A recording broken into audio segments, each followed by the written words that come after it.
Hi everyone, this is Ola again. So, this is something that I have.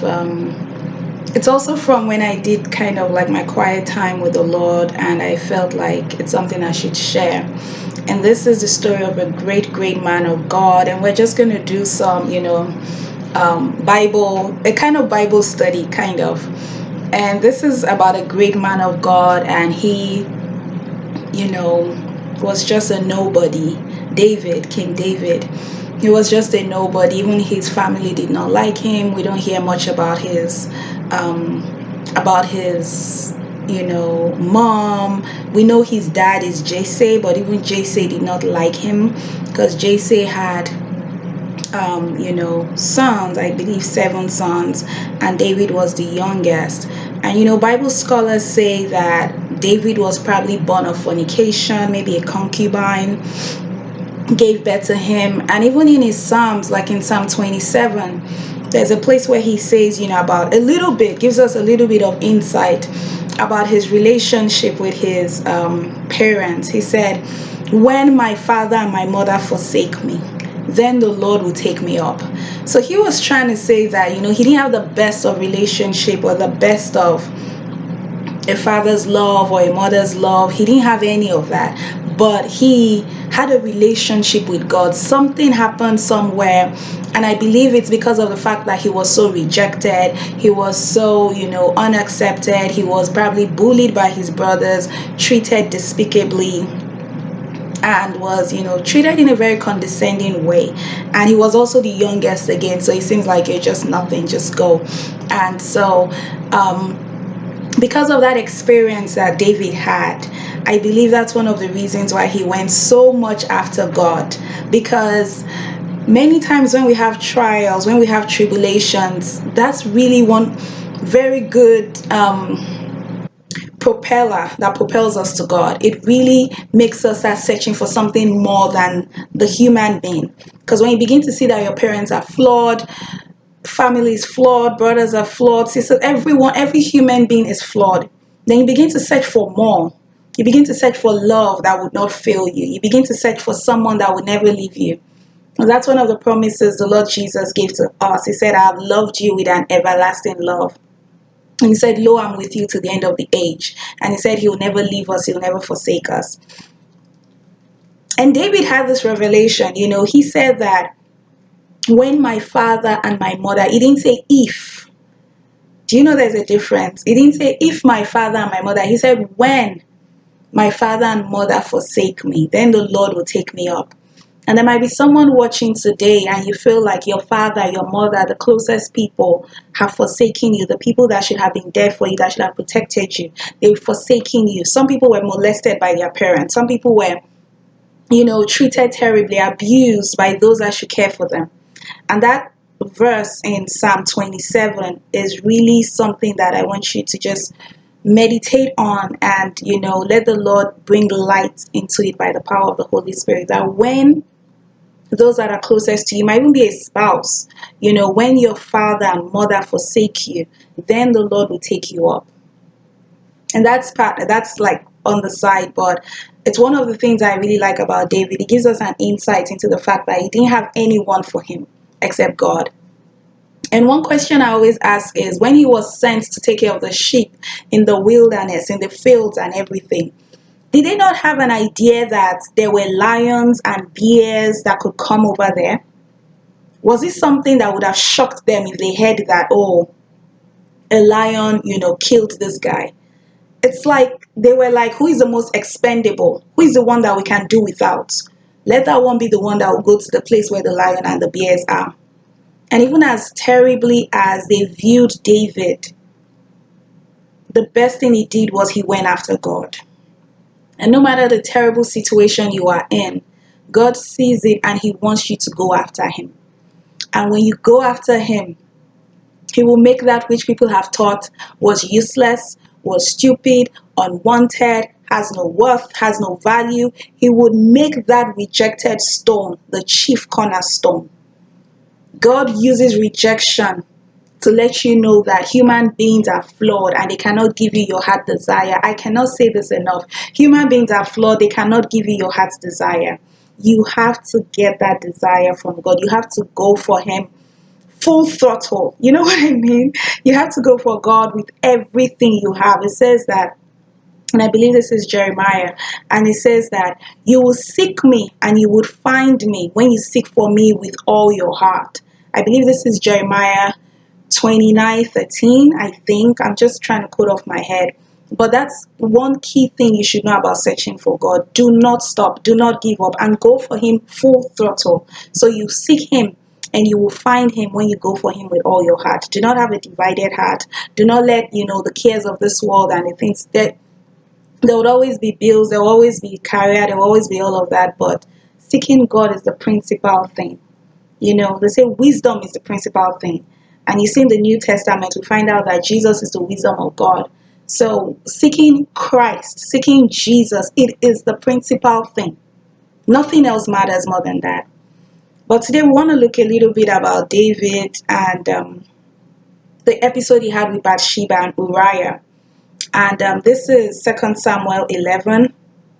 And I'm going to stay a little bit on the first verse. And it says, and it came to pass, 2 Samuel 11:1. And it came to pass after the year was expired, at the time when kings go forth to battle, that David sent Joab and his servants with him, and all Israel, and they destroyed the children of Ammon, and besieged Rabbah. But David tarried still at Jerusalem. And he said, David tarried still at Jerusalem. David tarried still at Jerusalem. So this is a time of battle. And you have times in your life that will be times of battle. No one is exempt from the battles of life. So you would have times in your life that is a time of battle. But here, David was not a shepherd boy. He was a king. Yorubas will say, Owo eti tekuda. That means his hand was on the sword. That means he is able to war and win. Because now God has lifted him up. God has made him a king. God has given him strategy. He knows how to war. God has taught his fingers to war and his hands to fight. He knows how to win a battle. He has been battle tested. In the times when Saul was going after him and he had to go to battle, in different places. He had to war against Goliath. He had to war against lions, bears. So at this point where David was a king, battle is something that it's not something he's scared of or afraid of. He knows God will fight the battle for him and he knows he will conquer. And he's a warrior. He is a warrior, So this is a time of battle. And my question is, do you know the time in your life?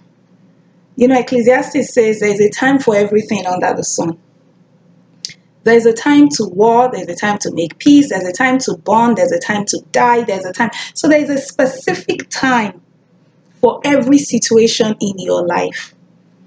And you need to be like the sons of Issachar who knew the times and knew what to do. So this is a time clearly that is for battle. You know what I mean? So it was not a time to rest or tarry or whatever. There is a war. There's an enemy. The enemy has to be vanquished. There's no time to play. There's no time to joke. It's time to go to war. And the reason why the Bathsheba episode happened at all was because David did not respond appropriately to the time that he was in. It was a time of battle. It said kings go forth to battle. They didn't say Joab or the chief of staff or the people of Israel. They said kings go forth to battle. And Christ has made us king and priest after the order of Melchizedek. So you are a king, you're a queen. And there's a time of battle whereby you go to protect your territory. You go to protect your mind. You go to protect that which you have been delivered from. When God delivers you from something, let's say God delivers you from sexual immorality, it is now your job to enforce that deliverance. Does that make sense? You have to make sure that you enforce the ground that you have taken from the enemy, because he would want to take it back. So whenever you're delivered, let's say from sexual immorality, one of the ways you enforce that deliverance is that you do not allow, just staying in places alone with people that you're attracted to, watching porn, or dressing in a certain way, or mixing with friends that were in that lifestyle as well. You enforce your deliverance that way. So David, he was king at this point, and kings were going forth to battle, but he did not. He sent someone. There are some battles that are your battles. No one else can fight it for you. It is you. It is me. I don't know if that makes sense. It is me that will fight my battles. People can pray with you. People can prophesy. People can help. People can say, I'm interceding and everything. But it is your battle. It's not Joab's battle. Joab is not the king. And this is a king that is to go forth to battle. This is where the major issue happened. Bathsheba, adultery, murder, and all those things. Those were the derivatives from David not knowing the time that he was in and not responding appropriately to that time. I feel like he knew that time, but he felt like, I've been worrying all my life. I should take a break. You take a break when you sleep. Those times that we sleep at night, that's when your break is. And even at that as well, there are times that God will still call you to pray at night, because it says, when men slept, the enemy came and he sowed tares among the wheat. So we are in a battle. When we get to heaven, I feel like that is really when we rest. So if you're in a battle for your mind, the enemy is warring against your mind. He's putting suicidal thoughts in your mind. He's putting depression in your mind. He's putting thoughts of inadequacy in your mind. You're supposed to be someone that has purpose. You're supposed to be a solution to a problem in your generation, and the enemy is telling you you do not matter. That is a war, and you have to go to battle against it by the word of God. And so David at this time sent Joab and his servants and all Israel except him, the king that should be in the battle. And that cost him a lot. That was the only thing that David did that you can see, or one of the major things that David did that you can see that God came after him. There were some other things like when he counted the people of Israel, but this was the major one. Or else David's life will have been, no one is flawless, but almost flawless. Because God had given him battle strategy. God had given him the necks of his enemies. Go and read Psalm 18. How God honored this man. How God made sure that no enemy was able to triumph over him.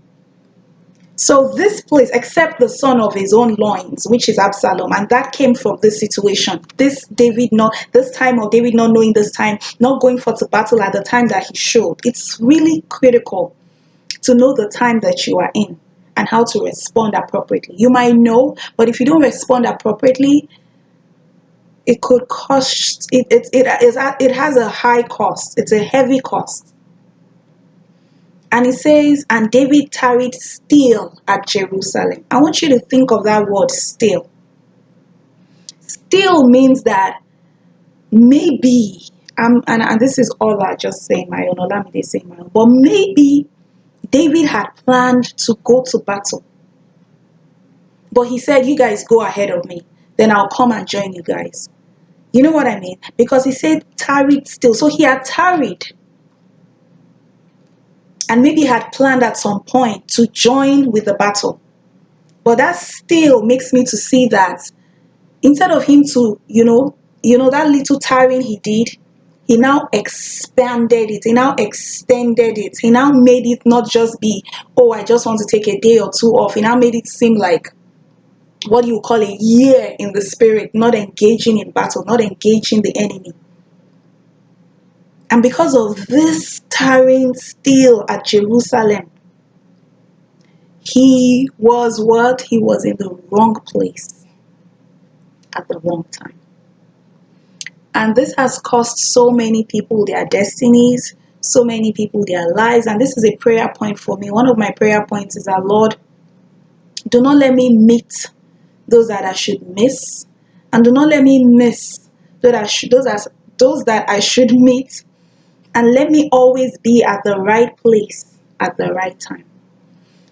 It's not enough to be at the right place at the wrong time. At the wrong place at the right time. It has to all align. It has to be at the right place at the right time. David was at the wrong place. He was supposed to be in battle at the wrong time. And that's the genesis of this whole Bathsheba issue. It's easy to say that, he was this. But it was more of him not engaging the time he was in. When you're in a certain time in life, you need to engage it, because if you don't, it will cost you the harvest you should have gotten at that time. And some people are not able to get that back again. Sometimes it's school. This is the time for you to go to school when you're young and your brain is, just extra sharp. You can still go back to school when you're 60 or 70, but it's the wrong time. It's like marriage. There's a time to marry. There's a time not to marry yet. There's a time to be in a relationship. And that should be courtship. Bible doesn't talk about just, frivolous relationship, dating and stuff like that. You should be in a courtship whereby it's purposeful. Everything God does is with purpose. And that's the same questions we need to ask ourselves as children of God. What's the purpose of all the stuff I'm doing? What's the purpose of hanging out with friends? What's the purpose of going to a birthday party? They are my friend and I want to make them happy. But what's the purpose of it in line with your destiny? What's the purpose of just going out for lunch and just wasting time when your life is ticking ahead of you and you don't know how many years you have? Jesus knew that he had 33 years and a half. So he said, I must walk the works of the one that sends me while it is day, because the night comes where no man can work. Do you really know how many years God has given you for you to do your purpose and your destiny and things like that? And are you engaging the time of your life? Really go to Ecclesiastes and meditate on that place. There's a time. So if you don't do at that time what should be done, you miss a critical chunk of the purpose of your life, of the reason why you're here. And many of us young people, I think that was one of the things I would definitely regret, When I was young and I was in the University of Lagos, I had no idea of purpose, no idea of purpose. I was just like a leaf in the wind, if that makes sense. And it took me almost like a decade to realize that you're here for a purpose, a very clear, definite purpose, and finding that in Christ. And if you're a young person, I really want you to start thinking of purpose. What's the purpose of me doing this? What's the purpose of me hanging here? What's the purpose of me getting a D instead of an A? What's the purpose of me sleeping if I should be studying? What's the purpose of me sleeping with this man? Of what fruit is it going? Of what benefit is it to me? He's not married to me. He has not made a covenant with me. He has not assured me of anything. I'm just following my sexual hormones. What's the purpose of that? What's the end of that? STD, abortions, murder. And then the guy then later dumps the lady. And then the lady goes into depression. And then she has to see a counselor. And she starts having suicidal thoughts. But it began with the fact that one person did not know the purpose of this body being a temple of God, and no one should defile it except the person has made a marital covenant with you. It began with purpose. There's a lady that I know that she said, she goes through depression because of the abortion that she did. And that's because at that time, she just did not know her purpose. What is your purpose? Why are you here? How are you using your time?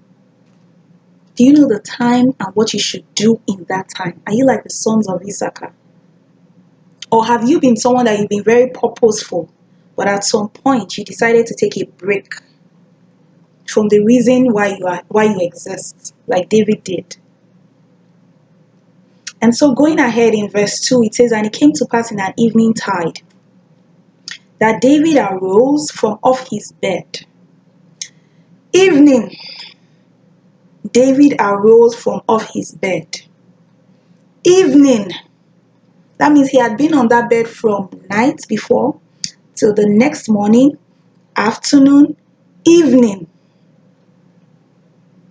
How much sleep do you have? David arose from off his bed in the evening.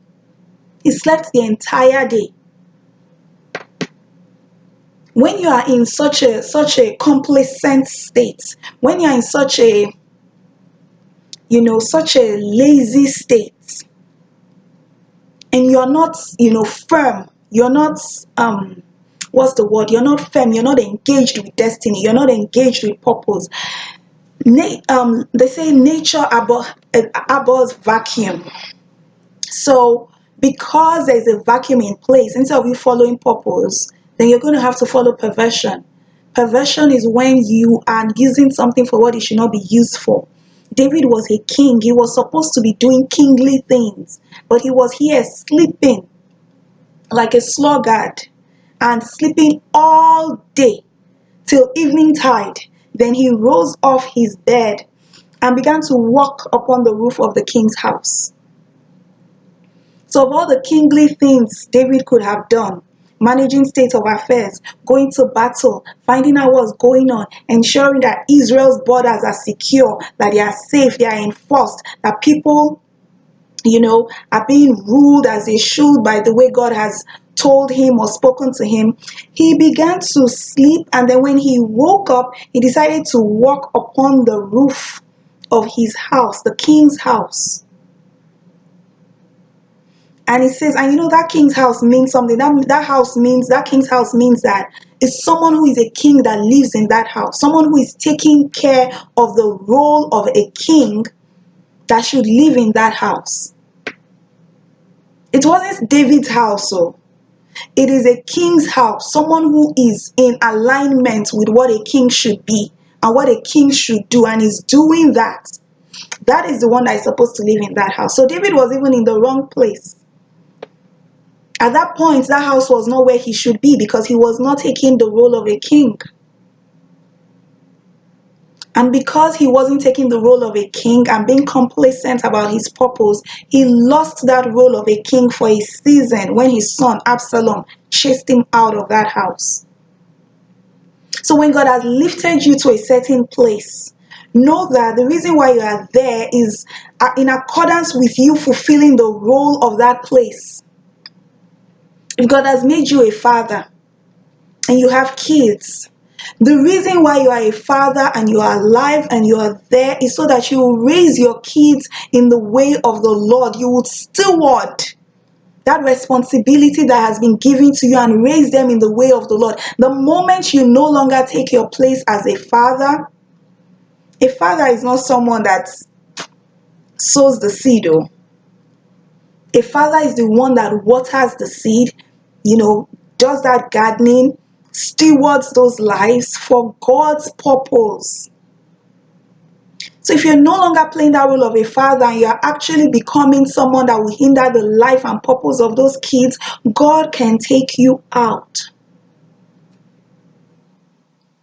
If you're supposed to be a father to people, maybe you have girls. I hear so much stuff here in the United States, fathers raping their daughters. If that is the role, God can take you out. Because the job is supposed to be that of a father. And even though you bore that seed, if you're not playing that role of purpose of a father, you are not needed. And now see David. This is such a sad story because David is one of my favorites in the Bible. But I needed to learn what happened. And that's why I went to the Lord to say, Lord, what happened to David at this time? Is it lost? It was more than that.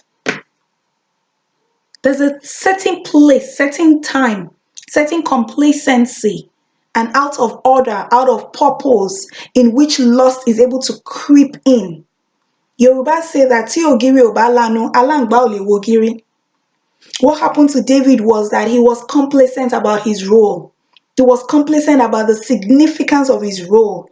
Some people, the significance of your role is so much, much higher than that of other people. Other people can rest, other people can sleep, but the significance of your own role does not even give you that time to be complacent. You have to always be sharp and on edge and in focus and in alignment with your purpose, or else you might lose it. And that's what happened to David. He was the king. The people of Israel, if it was just a man in Israel, he could decide not to go to war. He could decide not to go to war. He could decide that let the king and the army go and war. But this is the king. You are the chief of the, how do they say it, head of the armed forces. It is a time that kings go to battle. He could not afford not to go. And because he did not go, and he wasn't in that place of battle, battle came to him. And the devil found him laying and lottering when his purpose was of utmost significance. This man had the light. There was a place where they called him that the light of Israel will not be extinguished. This man was kind of like the light of Israel. He was a man after God's own heart. He was so precious to God. God loved him.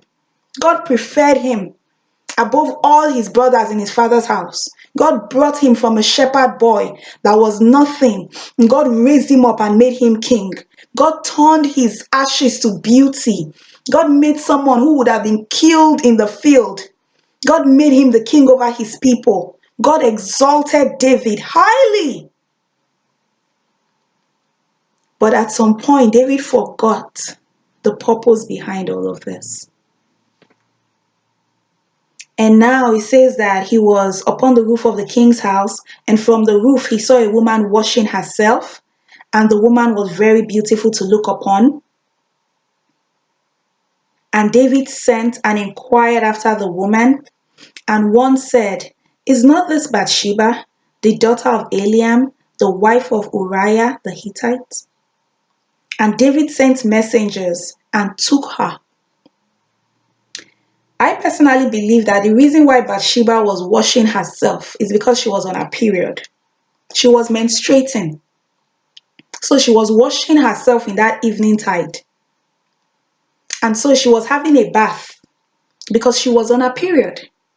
And the reason why I say this is because when you look at verse 4, it says, "And David sent messengers and took her, and she came in unto him, and he lay with her, for she was purified from her uncleanness," which is kind of what King James uses to describe menstruation.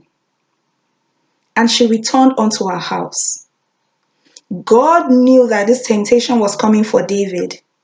And God made it to be that the time when he would see Bathsheba, he won't be able to sleep with her because she'll be on her period. All this did not happen in a space of a day, no. What happened was David saw her. He saw she was beautiful to look upon. Then some time elapsed when he sent and inquired after her. That was not the same day. That was not like immediately he got Bathsheba. He sent, inquired, someone responded. Then he sent messengers again and then took her. And God made it to be that this time when he saw Bathsheba, she was on her period, just for David to have some time to think again and say, "Oh my goodness, what was I thinking? Yes, she was attractive, but she's someone's wife. And she's on her period right now. I can't sleep with her. I shouldn't even be thinking of sleeping with her. She's someone's wife." But what happened with David was that he had so forgotten purpose, forgotten time, forgotten the law, forgotten God, that even when God gave him a space of time of when this lady was on her period in her uncleanness, before she was purified from her uncleanness, he still was already so consumed with that lust because he had forgotten his own identity. He has forgotten his own reason for being. He has forgotten his own purpose. He had forgotten that he was a king. He has forgotten the significance of his authority. He has forgotten the significance of his life, the significance of the reason why God raised him up to be a king over Israel. He has forgotten the way God delivered him from those who were oppressing him in his father's house. Even his father would not have wanted him to be king. I feel that if there were abortion clinics in the time of David, when his mother conceived him, she would have probably aborted him because the way they treated him was terrible in that house. And we don't hear anything about his mother even being there for him. And his father sent him to the field where there are lions and bears to die. He had forgotten those humble beginnings that he began from. He had forgotten when God brought him from a shepherd boy and saw him as nothing and raised his head up and made him a king. He had forgotten so quickly that he now became an oppressor. Someone that used to be oppressed, someone that used to be dejected, that used to be depressed, now became the oppressor. And this is the reality of the sin nature. You might feel you're being oppressed today and you're going through a lot, but if you do not be born again and give your life to Christ, that which you once were afflicted by, you would afflict other people with it. That which you once hated and you didn't want to have anything to do with, you would find yourself doing the same thing. It's called the sin nature. It's that nature of Satan, that venom of Satan that he breathed into Eve when she obeyed the devil and fell into his temptation, that every son of Adam, daughter of Eve after that, have been afflicted with. And the only solution to this is to give your life to Jesus, be born again, and surrender your desires, your purpose, your time, your life. There's a song that says, "My lifetime, I will give God my lifetime." There's nothing better, because David, even though he knew God, when he was not in purpose, when he was not following the timing of his life, when he wasn't following in alignment with what his position of authority was, kings go forth to battle. When he wasn't doing that, he suffered grievously. And he was now the oppressor. He was now the murderer. Saul wanted to murder him, but Saul was not able to. But he actually murdered Uriah, filled that land with the blood of an innocent man, and married his wife and impregnated her. Because he wasn't in purpose, because he was lifted up, because he was no longer humble, because he wasn't following the timing of his life, because he was sleeping, he was being lazy, he was languoring and just enjoying the fact that he's a king. The fact that God lifted you up is not for you to be in luxury. It's not for you to be in luxury. God has lifted you up for a specific purpose, and it usually is for you to selflessly help other people, widows, orphans, the oppressed, those that do not have justice. That's why God has lifted you up. But David, at some point in his life, because of so much complacency and forgetting his purpose and tarrying when he should be acting, when he should be engaging, he lost that revelation of the reason why he was king. God did not just make him king because God loved him. Yes, God loved him, but it was also with a purpose that he would destroy those enemies round about, and he would give God a people that worshipped and served and honored him and lived according to his law and his ways. And the moment David lost sight of that, all kinds of evil came in, all kinds of, lust and all of that came in. And sometimes the main reason we're not able to fight sin is because of how far we are from our purpose. It's because of how much we've departed from the reason why God even created us in the first place. Some sins will not be able to come into our life if we're in alignment with God's will, if we're in alignment with purpose. It's when you're not in alignment. It's like some girls. Remember when I was in Unilag, one girl, she was in school and she was to be in the hostel, but she didn't sleep in the hostel. She went to sleep in a night party. And because she wasn't sleeping in the hostel, in that night party, someone saw her, gave her a drink, it had drugs in it, and she was raped. When you are in alignment in the place where you're supposed to be, it's a place of safety for you. When you're supposed to be in battle, be in battle. When you're supposed to be in school, be in school. When you're supposed to, function in your career, do that. Every time is for a specific thing. And if you lose it, many times it's hard to get it back. And so I know this is kind of a much more sober talk than, we've had before. But God really hit my heart with this issue of David, with the first verse and second verse and third verse. And I think the next video will talk about his relations with Uriah. And we'll learn a little bit about Uriah and who he was. But I just wanted you to see that it wasn't by chance that this happened to David. And to see that even God was protecting him by making sure that she was unclean at the time when David saw her. But even with that protection, because David was totally far from his purpose and not understanding the significance of who he was. It's like if you know your purpose that you are to save 1 billion souls, there are some things you would not do. There are some places you will not go. There are some things you will not say. All these nude photos, it's lack of purpose. When you know your purpose, you know you're going to be a prime minister, you walk in accordance with that authority that you would one day assume. And Christ has made us kings and priests. And we must start walking in that purpose of a king and a priest. Others may, but you cannot. You see, royal families, when they have someone that will be a heir that will take over the throne, there's the way they put them under strict discipline. There's a different kind of education they go through. There's a different kind of place they go through. They don't go to some certain places. They don't do some certain things. And that's the life of a believer. That's the life of a Christian. And so we must be so circumspect. I know that's King James English, but we must be so careful and so aware of our purpose and the necessity of who we are. You're so necessary to your generation, or God will not have formed you or created you, allowed you to be born. There's something that when you fully manifest in your purpose, lives will be changed for good. And you do not want that to be aborted by not understanding your time and your purpose and your reason for being. So I think this is like a little bit serious, but I think it was necessary for me, for the Lord to teach me this as a young believer, as a young Christian.